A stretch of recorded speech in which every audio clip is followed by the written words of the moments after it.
Hey friends, this is me Abhinas and today we'll be solving a very interesting question. So the question is find minimum from a rotated sorted array. So what do I mean by rotated sorted array is, suppose we have an array, okay, which was initially sorted in increasing order, in ascending order, and if I will rotate it some number of times, let's say I will rotate it once, okay. So what will happen is the end element will come to the beginning, right? So 5 will be appearing right here before 1 and 5 will be discarded from here, okay. So similarly, if I rotate it again, so 4 will come to the beginning and if I rotate again, then 3 will come here and so on and so forth will happen, right? So what we need to do right here is, let me write down the rotated array to you. Suppose that we have rotated the array 2 times.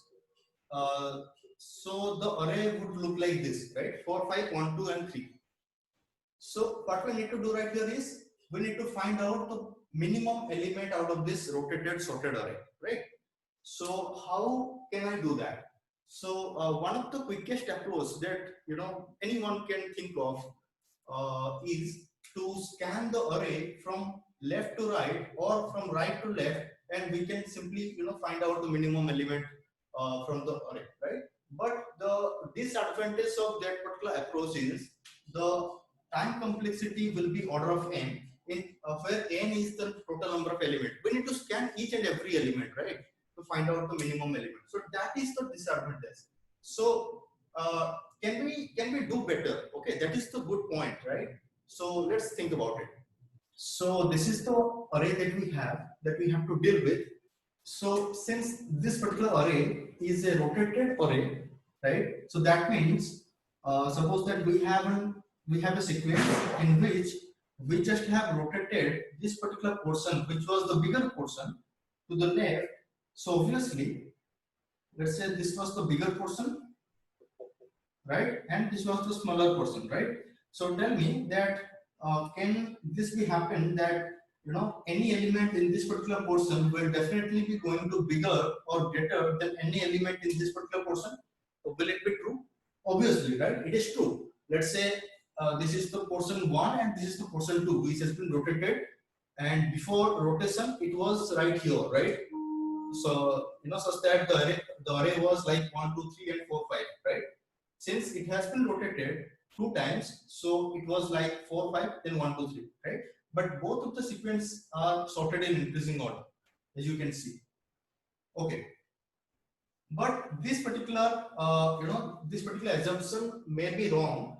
Let's say that we have an array, right? And this array has been rotated 0 number of times. So it is also a valid case. So in that case, the array will not, the order of each element in this particular array will never get changed, since the array has been rotated 0 number of times. That means the array has never been rotated, right? All right. So I guess it is pretty much clear till this point. All right. So guys, we will be applying binary search over here to find out the minimum element out of this big rotated array. So what happens in binary search? Let me tell you. In binary search, we have a search space, right? So this is our search space. So in the very beginning, we would have a low point, right? And the very end point is called as high point. Let's call it high point. Okay, you can call it anything you want. So this is a search space, and we just wanted to find our answer right here, right? So what we do right here in binary search is that we find the middle element somewhere right here. Let's call it mid, and we do some comparison for mid, right? And we do some calculation for mid, and based on the calculation, we decide to move either left or right, okay? And we have to discard the side which has not been chosen, right?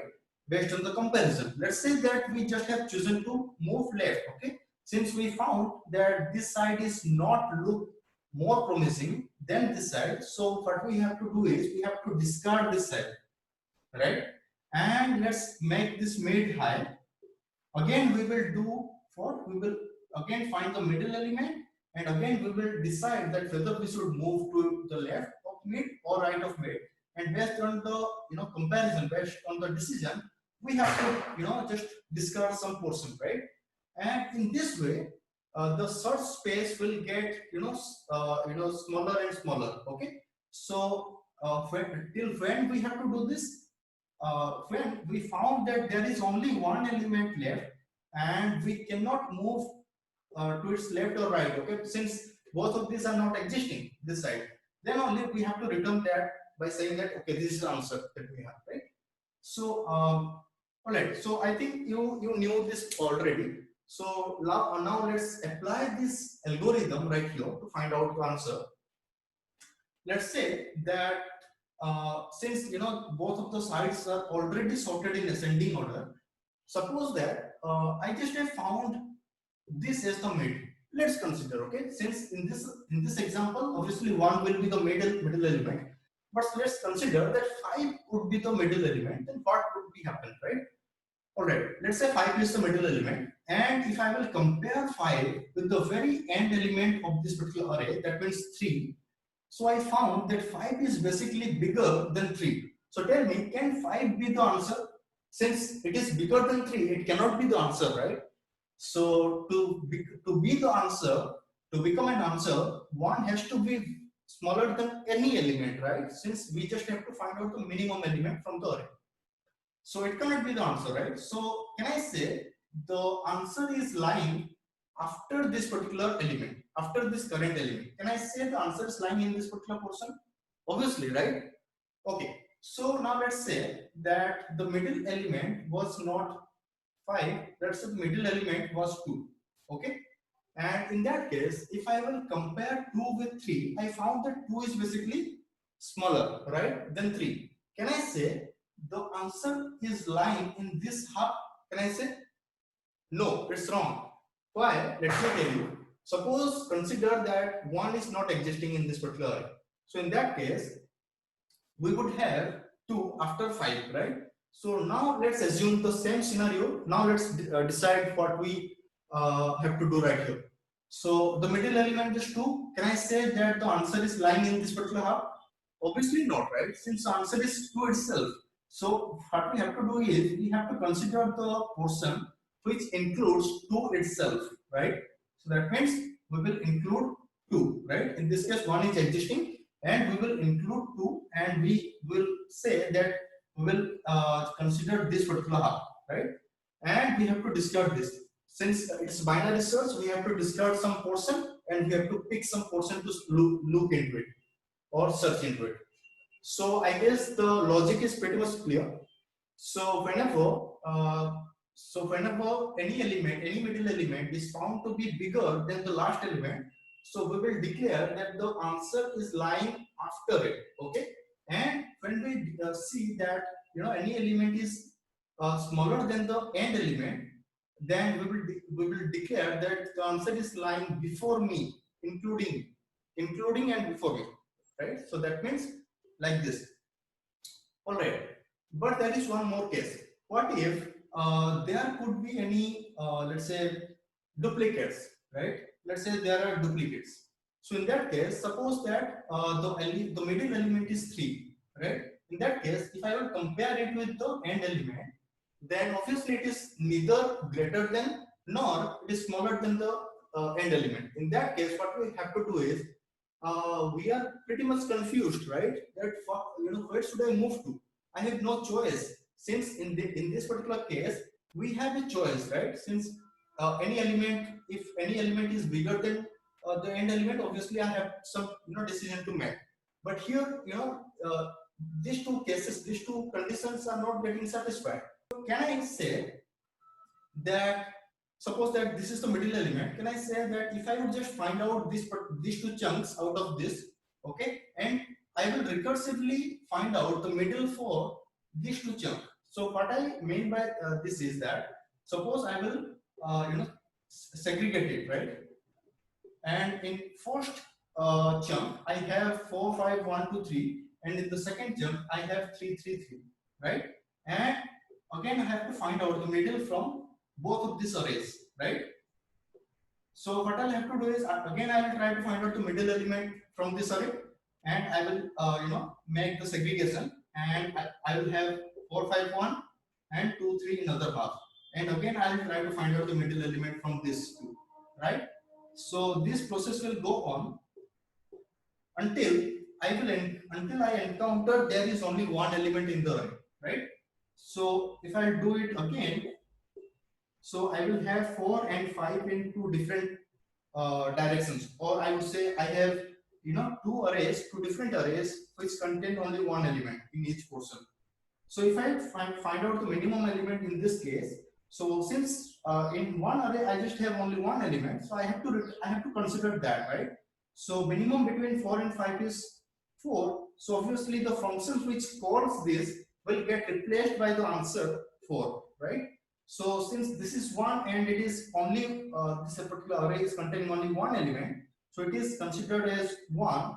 So minimum between 4 and 1 is 1. So obviously the function which calls this will get replaced by the answer which is 1, right? Similarly, if I will solve it, the minimum will be 2, right? So 2 and 1, the minimum is 1.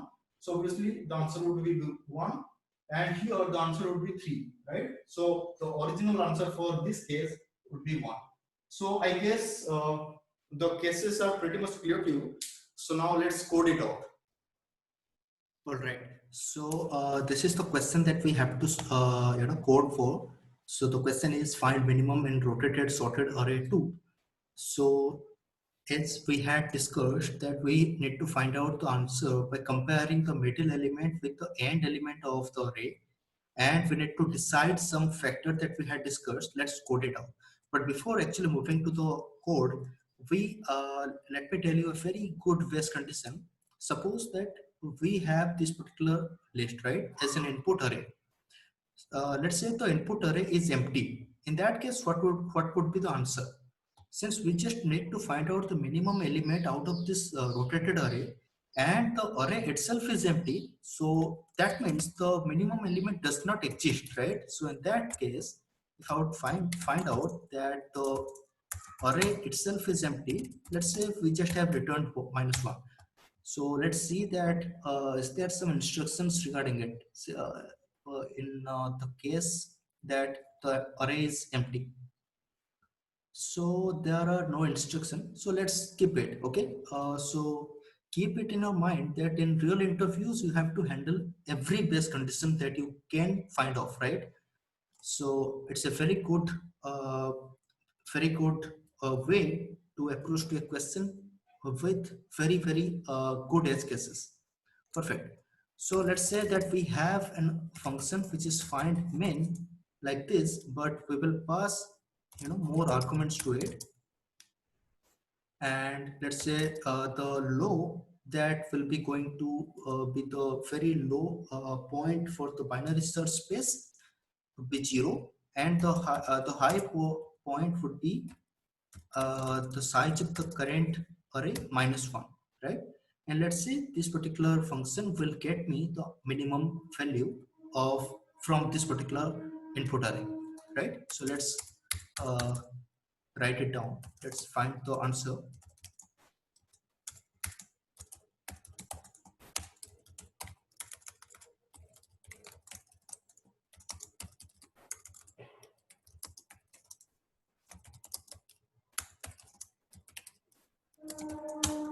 All right. So in this case, we have to handle some base conditions since we are going to write a recursive function. So we need to handle the base cases, right? Okay. So before actually writing the base cases, let's go with the flow, and whenever we require any base cases, we will write it. All right. Let's find out the problem first. Then we'll just try to stop this particular function. All right. So in typical binary search, what we usually do is we usually find out the middle element, right?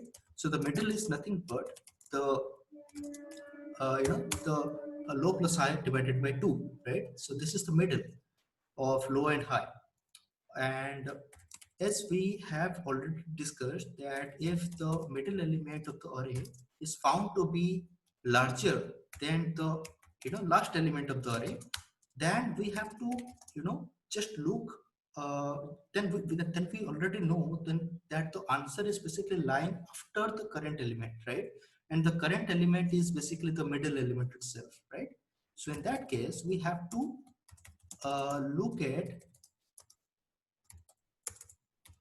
mid plus 1 to high, right? So that means the range is now mid plus 1 to high, right? So let's take this particular example. Suppose that this is the middle element of this particular array and 7 is found to be bigger than 2, right? So can I say that the answer is basically lying in this half, right? So the answer cannot be lying in this portion, right? Since it is already bigger than the last element, as we have already discussed, that is why the answer should be lying in this particular portion, right? Since this is the middle element, so we have to consider from mid plus 1 to high, okay? And we have to search in this particular space. Perfect.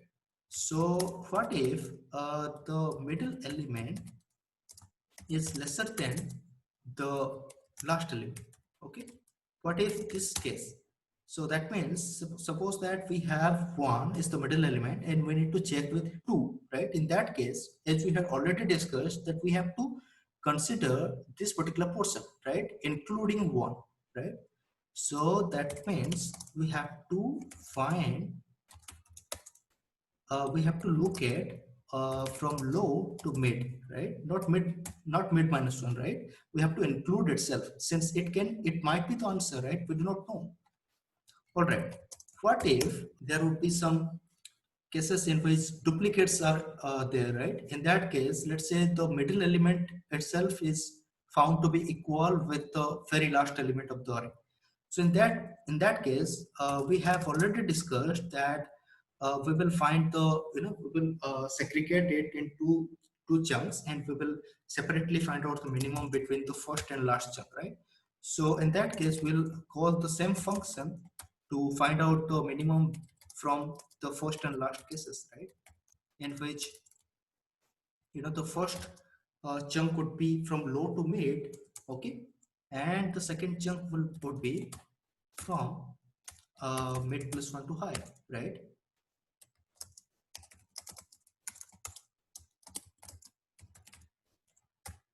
Right. So since in each case we are moving either left or right, so it may happen that at any point of time I found that low is basically equal to high. So in that case, what we have to do is, since we just have only one element left, so we can return either one, right? Either array of low or array of high, since both of two are pointing to the same element, right? So in that case, we have to return anybody, right? In this case, I just have written array of low. You can return an array of high. Perfect. So I think you just have understood the approach in a very good way, and you just have figured out the disadvantage of the previous approach that I had discussed with you, which was the uh, brute force approach, if I would say. But now tell me, what would be the time complexity for this solution? So the time complexity for this solution is order of log n in the best time, right? And it has been accepted in a very good, time running time. And now let's discuss the time complexity for this solution. Suppose that we have an array like this in which no duplicates are there, right? So in that case, the running time of this particular algorithm will be order of log n, right? Since the binary search, since it divides the array in current array in two parts and it consider only one part and discard the other part in every step. So that is why the running time complexity for binary search is order of log n, right? It runs in logarithmic time. So, but in the case where each element are equal, so we might encounter the else part, right? So in which we have to, we have to look at each and every possibility, right? So the possibilities are total, there are total n element. We can find out the minimum by comparing each and every element. So, in this case, the complexity will become order of n, right? But for any other cases like up to else if the complexity was order of log n, if we do not have any uh, you know if we do not have any duplicate elements, then obviously the complexity will be order of log n. So this is one of the best algorithm for this particular question, to solve this particular question. I hope you have enjoyed this particular algorithm. If you have any such doubt, guys, I would strongly recommend that you should put your question, put your queries in the comment section below. I would love to answer all of your doubts. And thank you for watching it. Make sure you subscribe to this channel.